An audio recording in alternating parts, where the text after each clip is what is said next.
Hey everybody, this is John from /bash, and today I am bringing you another proRevenge Reddit video.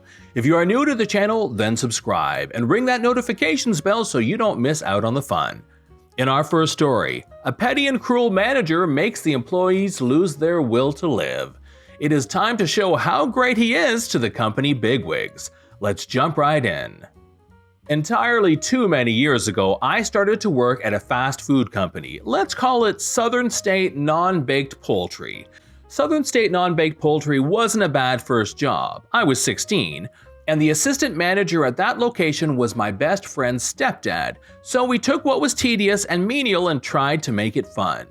He was actually a really good manager and genuinely cared about the people who worked for him. We would do silly stuff before the store opened while we were doing prep. He would have music playing loudly from his office. As long as everything got done and done well, he really didn't care if we had fun doing it. We'll call him Larry. This story is not about him though. This story is about our store manager. We'll call him Tim.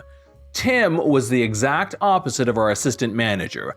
Everything had to be taken seriously. Fun was outlawed. I genuinely hated working with Tim.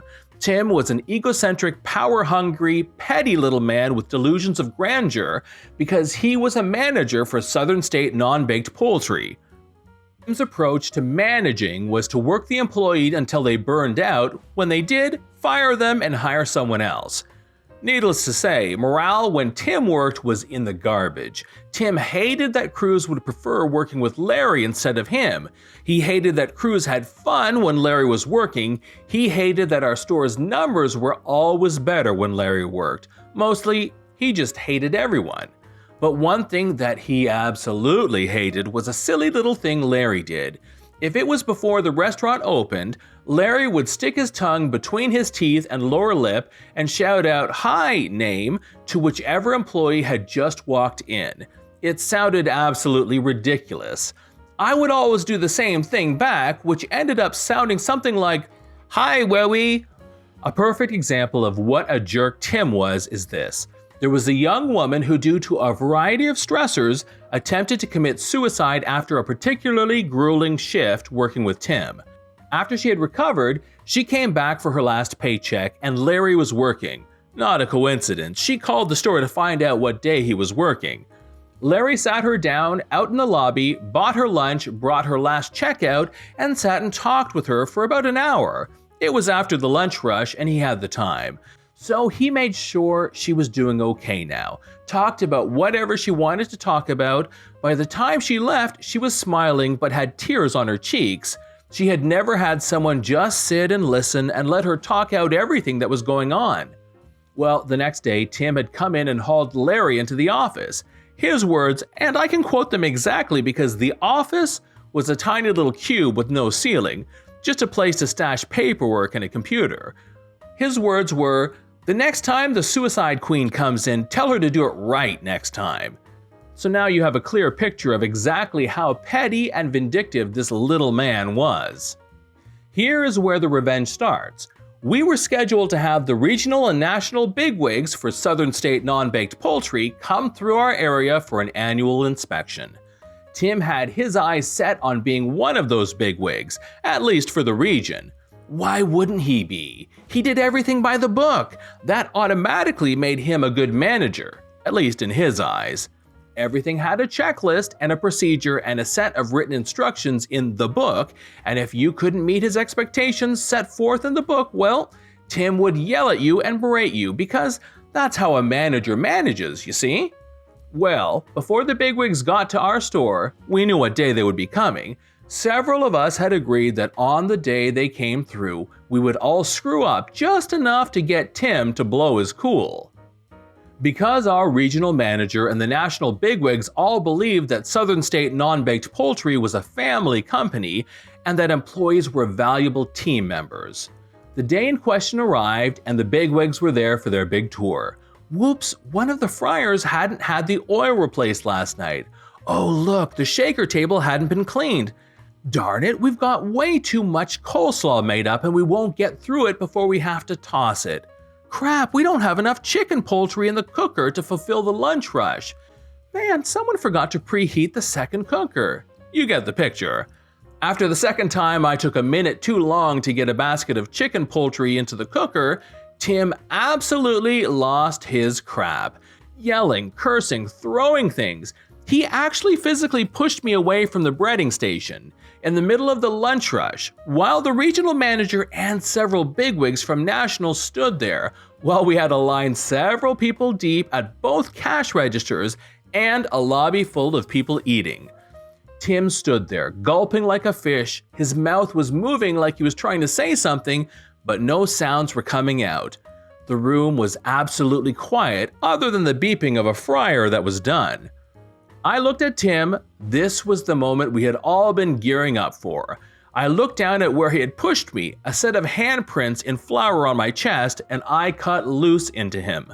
I yelled at him that I quit, took off my apron and threw it at him.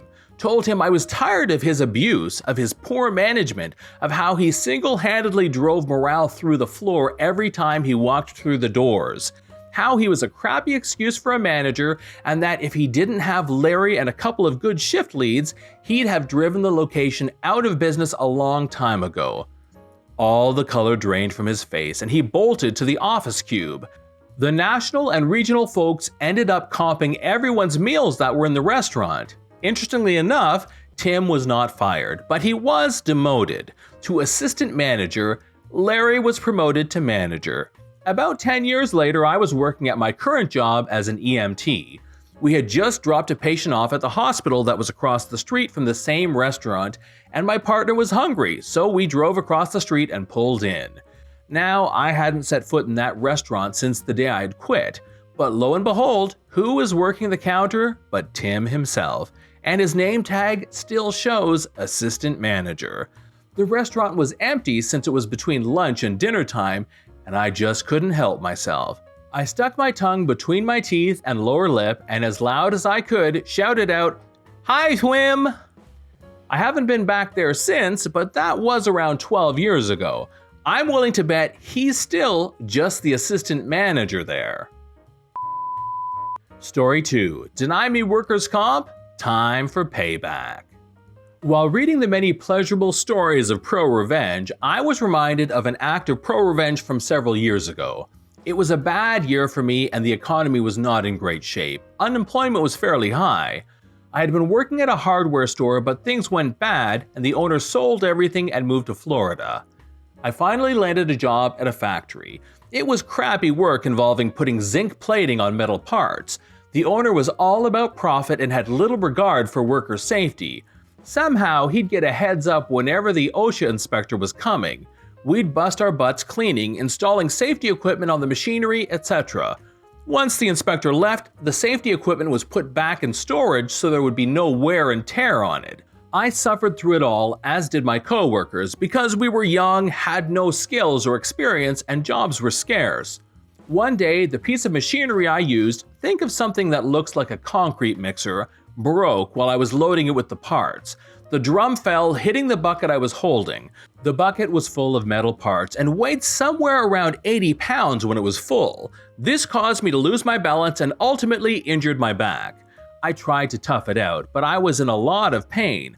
I go tell the foreman. She leaves the floor and finds the owner. She comes back about 10 minutes later and tells me to clock out and go home. I'm young and naive. I know nothing about workers' comp. I spent a few hundred of my own money going to a chiropractor and finally to a doctor. When I go back to work a couple of days later, I am informed that I have been demoted due to my injury. I am relegated to being a custodian and my hourly pay had been cut. I held on for a few months before quitting and moving on. Here's the proRevenge. It's a few years later. I have graduated college, got a good job, and am a little older and wiser. I come home from work and am watching the evening news. The state I live in has an office similar to the EPA. The news station did one of those human interest stories and interviewed the man who investigated illegal environmental stuff.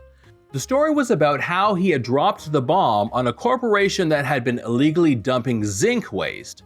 My ears perked up. You see, that company I used to work for used zinc to plate their little metal parts. Lots of zinc. My workstation with that drum? My job was to fill it with the metal parts and then fill the drum with a zinc water acid slurry.